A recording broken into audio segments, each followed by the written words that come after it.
قرآن شریف کی طرف دیکھو، بل ایک صفحہ پڑھو. اور اگر مائیں بہنیں ایام میں معذور نہیں پڑھ سکتی، میں کہتا ہوں کوئی حرج کی بات نہیں، خالی قرآن دیکھو، الماری میں رکھا ہے دیکھ لو.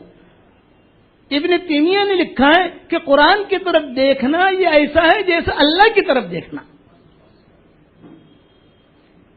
اور علماء نے لکھا ہے کہ جو قرآن شریف کی طرف دیکھے گا یہ دلیل ہے کہ اللہ اس سے محبت کرتا ہے، اور اگر قرآن شریف کی طرف دیکھنے کی نوبت نہ آئی، مشغول ہے، یہ دلیل ہے کہ اللہ اس سے نفرت کرتا ہے. رات ہمارا بیان تھا مرکز میں، وہاں بمبئی میں بڑا مجمع تھا، تو میں نے ان سے کہا کہ یہ عہد کرو کہ جائے جتنے مشغول ہو تم اپنے سب قرآن رکھو. موبائل میں دیکھنے کا نہیں کہہ رہا میں، قرآن جو ہے وہ، یہ موبائل میں قرآن پڑھنا، موبائل میں حدیث پڑھنا، یہ تو یعنی بدرجے مجبوری ہے. یہ چیزیں مجبوری، آدمی ہوائی جہاز میں قرآن نہیں ہے یا ایسی جگہ پر ہے، لیکن اس کی عادت ڈالنا یہ نہیں، اس کی عادت نہیں ڈالنی چاہیے، کیونکہ چابی ان کے ہاتھ میں ہے.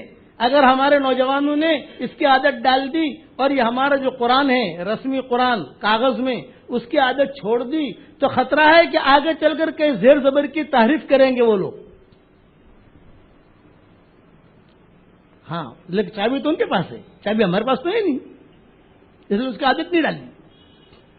وہ مجبوری، کوئی مجبوری ہے کہ اب جو ہے وضو نہیں ہے، کہ ایسا ہے کہ فلائٹ میں بیٹھے ہیں، ایئرپورٹ پر ہیں یا بس میں ہے، آپ کو اس وقت میں قرآن نہیں ہے، بھی چلو اس میں دیکھ لیا، وہ ٹھیک ہے، اس کی گنجائش ہے. لیکن زیادہ علماء نے لکھا ہے، اس وقت تک محققین علماء کہتے ہیں کہ اس کی عادت نہیں ڈالنی چاہیے. عادت تو یہ قرآن کی ہونی چاہیے جو ہمارا قرآن ہے. تو آج یہ سبق یاد رکھنا، جو ہمارا آج کا سبق چل رہا ہے، اس آج کے سبق میں، آج کا سبق یہ میں ابھی سے دے رہا ہوں آپ کو کہ قرآن شریف کی طرف دیکھنا. علماء نے لکھا ہے کہ قرآن کی طرف دیکھنے، خالی دیکھیں گے تو اللہ تعالیٰ بہت خوش ہو جاتے ہیں. میرے بندے نے قرآن دیکھا، پھر پڑھو گے تو اللہ اور خوش ہوں گے، پھر اس پر عمل کرو گے تو اللہ خوش ہوں گے. لیکن پہلی سیڑھی چلو تو صحیح. تو یہ عورتوں کی فضیلتیں بیان کر رہا ہوں کہ عورتوں کا درجہ بہت اونچا ہے. تیمم ہماری شریعت میں نہیں تھا، حضرت عائشہ کی ہار کی برکت سے تیمم ملا. ہماری شریعت میں رمضان کا عمرہ نہیں تھا، عورتوں کی برکت سے ملا. کہ ہماری شریعت میں عورتوں میں میراث نہیں تھی، عورت جو ہے وہ ذریعہ بن گئی عورتوں کی میراث کی. ہماری شریعت میں آخر تک عورتوں کو میراث میں کوئی حصہ نہیں تھا. مرد ترتیب یہ ہوتی تھی کہ لڑکی ہو یا بیوی ہو، بہن ہو، اس کا میراث میں کوئی حصہ نہیں شروع میں. لیکن اوس ابن ثابت جب شہید ہوئے تو ان کی 2 لڑکیاں تھیں، ایک بیوی تھی، ایک لڑکا تھا، ان کا پریوار تھا. تو جب اوس ابن ثابت شہید ہوئے تو دوسرے دن اوس ابن ثابت کے بھائی آئے، اور بھائی گھر میں آ کر جتنا مال تھا سارا مال سمیٹ کر لے گئے. اور ایک جملہ کہا بھابھی سے، بھابھی آپ تو عورت ہو، آپ کو کچھ ملے گا نہیں، یہ تو بچیاں ہیں ان کو کچھ نہیں ملے گا، یہ لڑکا ہے اس کو ملے گا، لیکن کب ملے گا؟ جب یہ بڑا ہوگا، ابھی چھوٹا ہے، اس کے لیے جب بڑا ہوگا تب دیکھی جائے گی. یہ کہہ کر سارا کھانا پینا، کپڑے اور لحاظ، بستر سب اوس ابن ثابت کے بھائی لے گئے. یہی بیچاری بیوہ اکیلی، شوہر شہید ہو گیا. اتفاق سے حضور صلی اللہ علیہ وسلم کا گزر اس گلی سے ہوا، اتفاق سے.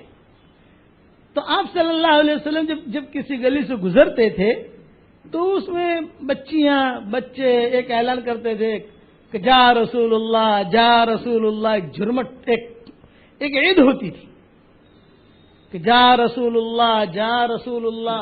تو یہ اوس ابن ثابت کی بیوہ جو ہے یہ بیچاری بیٹھی ہوئی رو رہی تھی کہ بھی شوہر بھی گیا، شوہر کے ساتھ مال بھی گیا، اب میرے بچوں کی پرورش کیسے کروں گی میں. اتنے میں حضور صلی اللہ علیہ وسلم کا گزر ہوا. تو حضور صلی اللہ علیہ وسلم جب قریب سے گزرے تو اوس ابن ثابت کی بیوہ نے اندر سے پردے میں سے آواز دی یا رسول اللہ. حضرت عمر ساتھ تھے. حضرت عمر سے حضور صلی اللہ علیہ وسلم نے پوچھا بھی کس کی آواز کہاں سے آئی؟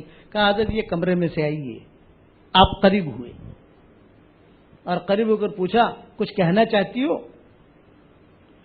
تو اوس بن ثابت کی بیوہ نے کہا کہ میں پہلا اپنا تعارف کرا لوں میں کون ہوں.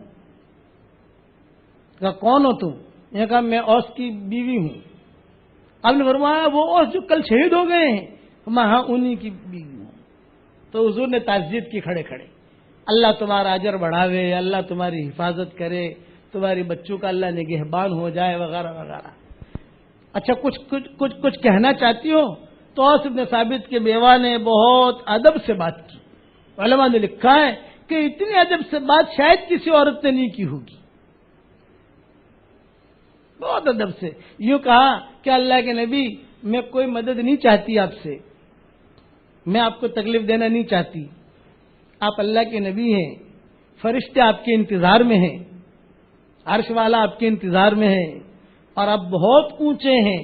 میں آپ کو ٹھہراؤں یہ میری کوئی حیثیت نہیں ہے، بس خالی میری ایک معروضہ ہے، ایک درخواست ہے.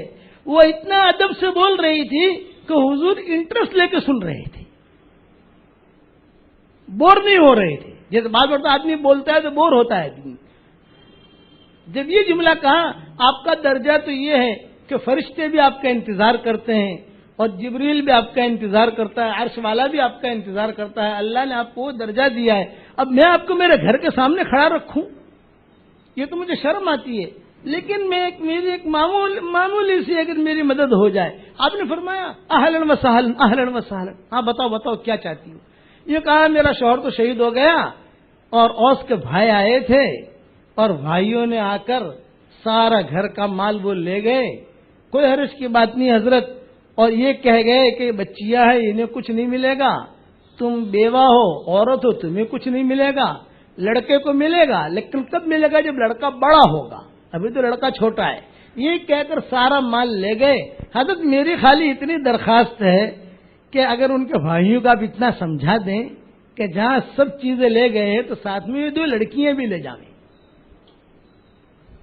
یہ 2 لڑکیاں بھی لے جاویں، پالے پوسے بڑا کریں، پھر میں رہوں گی میرا لڑکا رہے گا، تو ہم دونوں جو ہے مدینہ میں کچھ نہ کچھ کام کر کے یہ کر کے اپنا پیٹ پالنا اپنی ترتیب ہماری زندگی گزاریں گے.